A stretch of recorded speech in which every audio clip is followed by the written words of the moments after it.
Welcome, my dear students of Class 8 to another class with me, your tutor, Atsinyo Sekose. Today we are going to discuss another poem that is The School Boy, written by William Blake.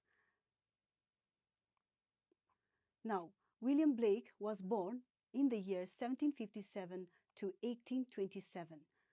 William Blake is a very famous English poet, but during his time he was not a very famous person. Later on, his work became very much celebrated. His poetry work, Songs of Innocence, capture the innocence of childhood years. So this is going to come in handy later on in our lesson. The School Boy is about a young innocent child who wants to learn beyond schools. So let's find out more about it. Now, when I say schools, what comes to your mind first? I'm sure it's the building of your school. We go to different schools, no doubt, but we all go to schools in order to learn.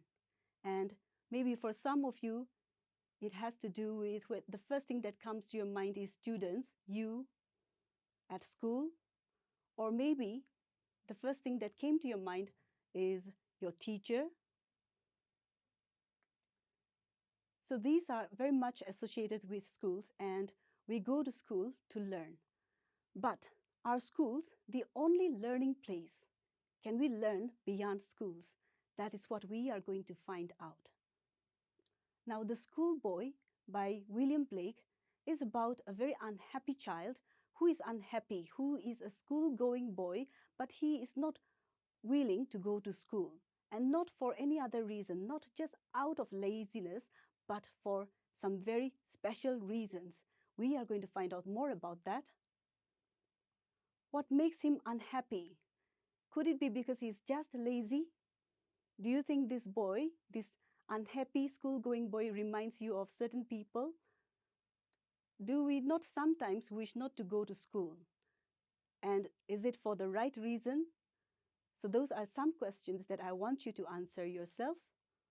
Now let's read together the poem that is The School Boy, Stanza 1. I love to rise in summer morn, when the birds sang on every tree. The distant huntsman winds his horn, and the skylark sings with me. Oh, what sweet company! But to go to school in a summer morn, oh, it drives all joy away.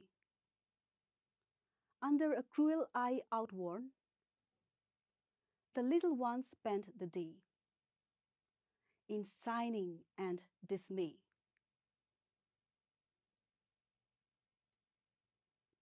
Ah, then at times I drooping sit and spend many an anxious hour.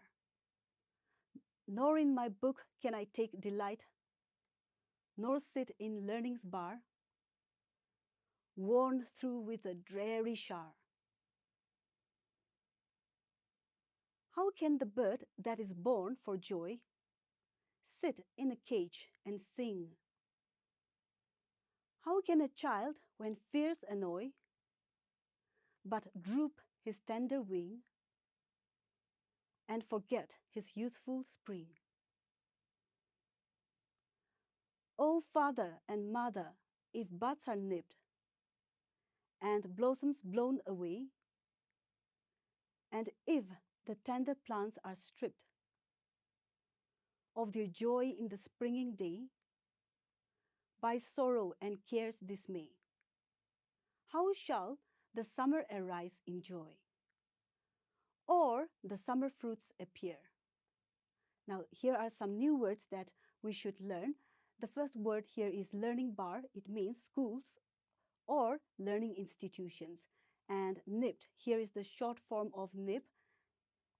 To nip something in the bud is to stop or destroy it at its early stage of development.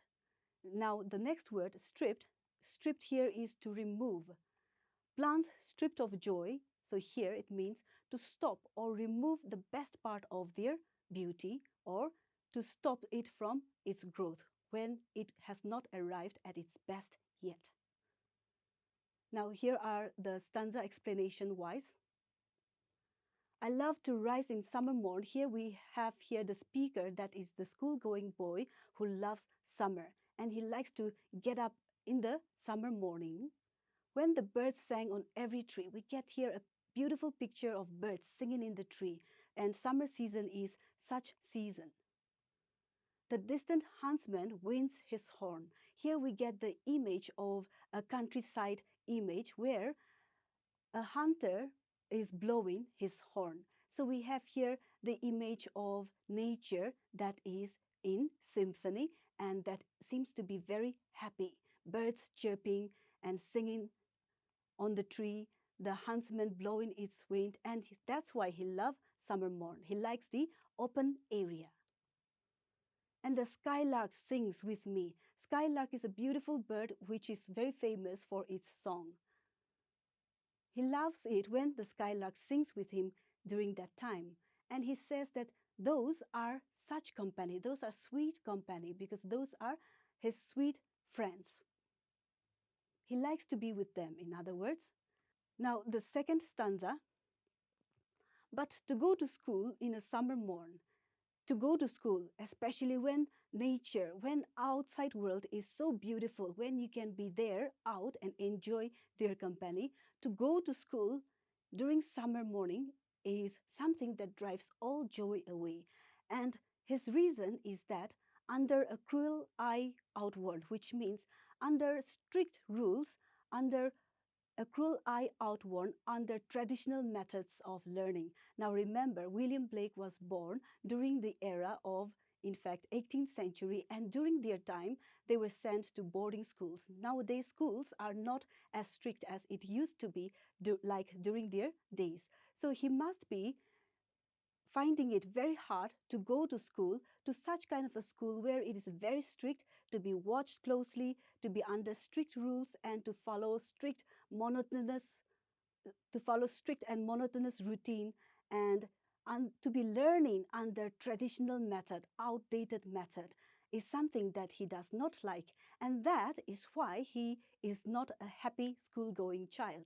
The little ones spent the day. How do the children spend the day in such kind of an environment? They spend the day in sighing and dismay. They are not happy at all in such kind of an environment.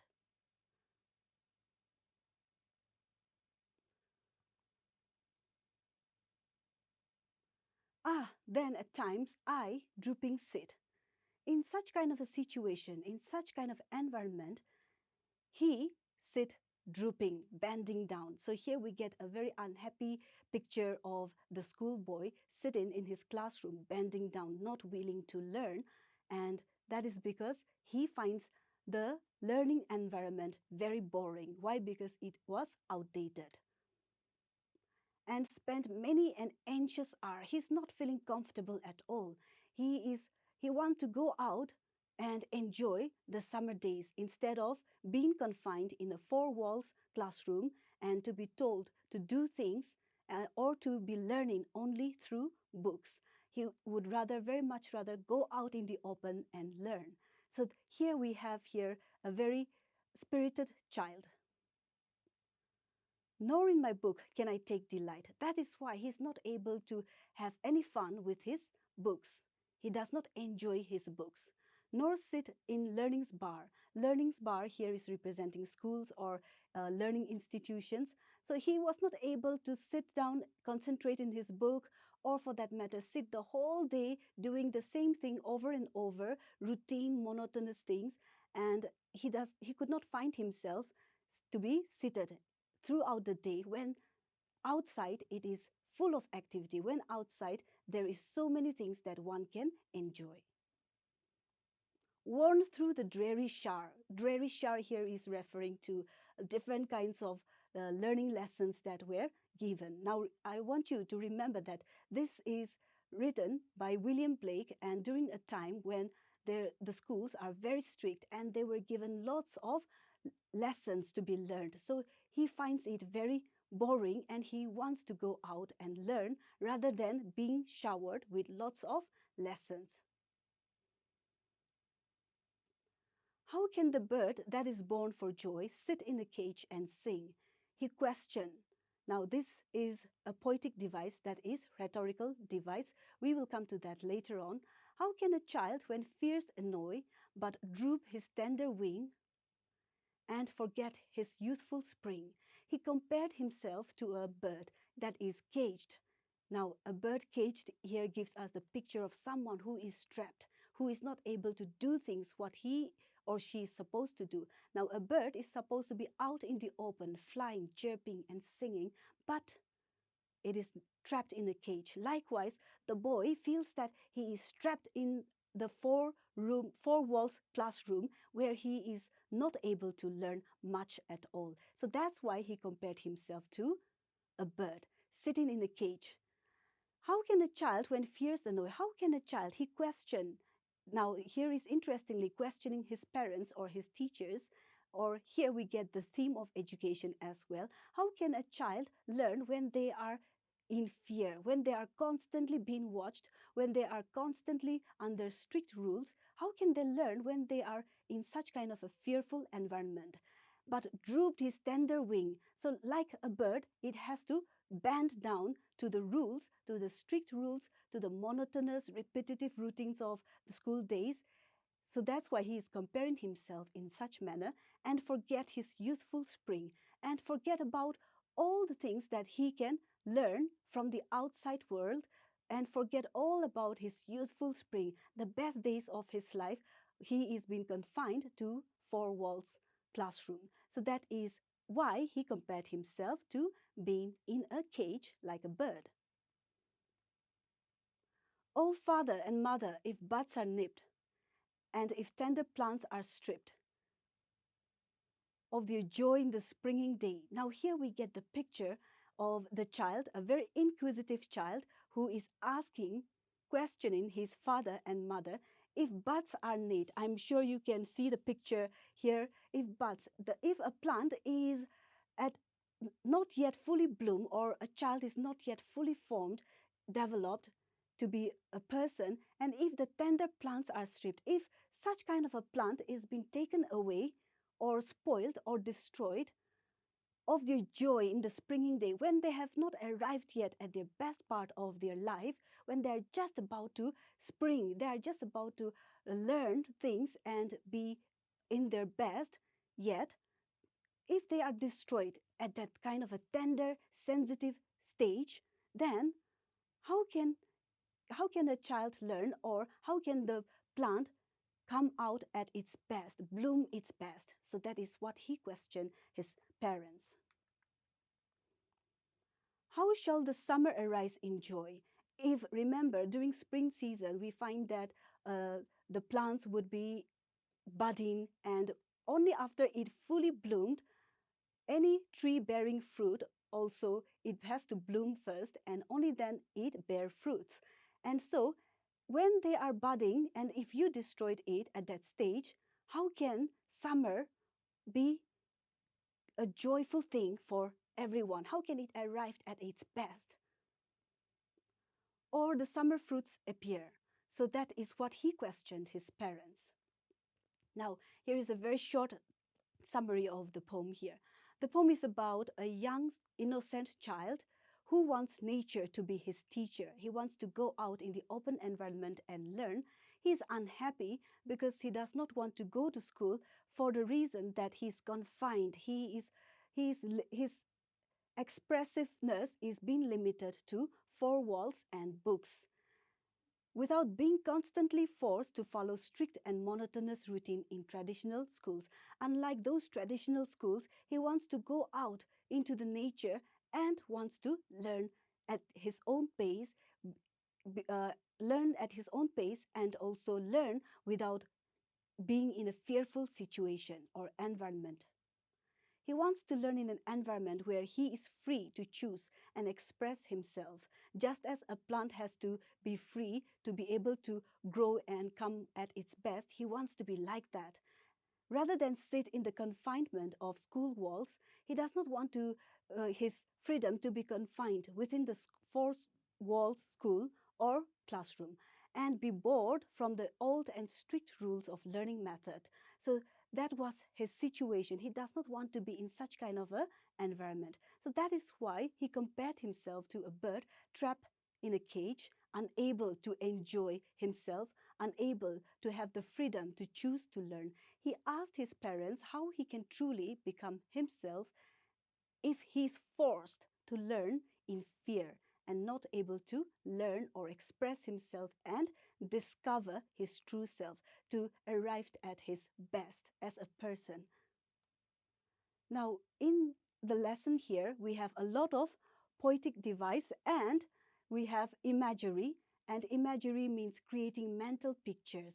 When we start reading the poem here, we get the picture of an unhappy, signing, whining schoolboy who does not want to go to school. And some lines that we have here an example.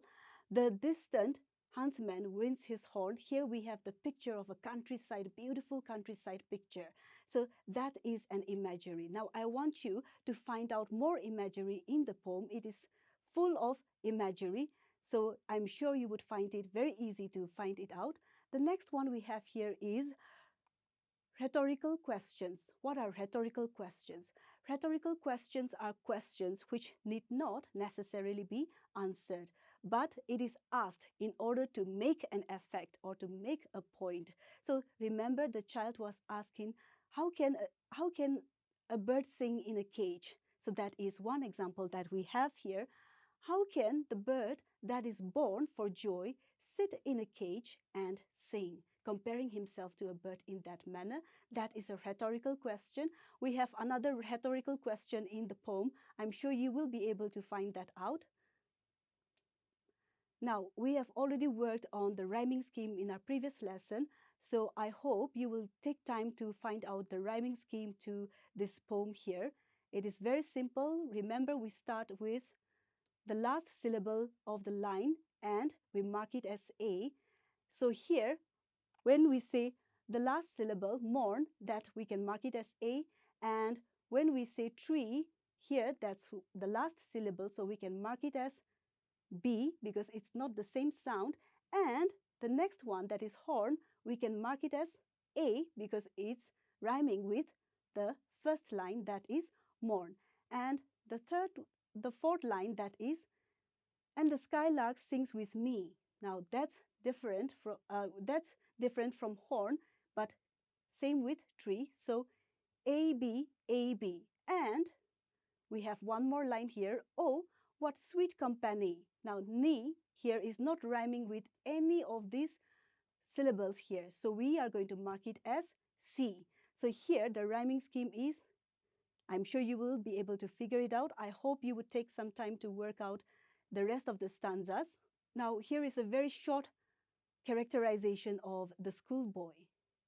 The schoolboy is an unhappy school-going boy. He's young and innocent. He is a free-spirited child. He wants to be out in the open. He's clever and intelligent. He dislikes traditional way of learning. He wants to learn through nature. He wants his teachers to be nature. Now, I'm not saying that schools are not important here, but we can also remember, I've asked you a question earlier, can we learn besides schools, besides from schools? Can we learn beyond schools? So we can also learn beyond schools. And remember, this lesson comes after your lesson, that is the Summit Within, which is a very interesting lesson. It's all about adventure. And through adventures also, besides schools, we can learn things and we can also become more refined and we can also arrive at our best. So that is what it meant here. He wishes to learn in his own pace and space. Now, working with the poem here, find 3 or 4 words, phrases in stanza 1 that reflect the child's happiness and joy. I am sure you will be able to find out that, in fact, almost all these lines are representing the child's happiness and joy.